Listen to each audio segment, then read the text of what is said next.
You ask Tiger to solve. This deals with linear equations with one unknown.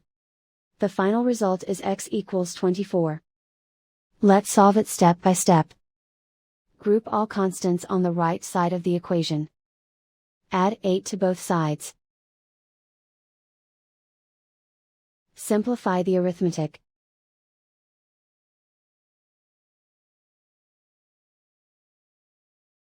Isolate the x.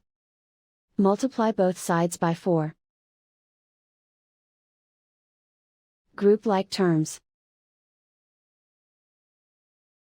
Multiply the coefficients.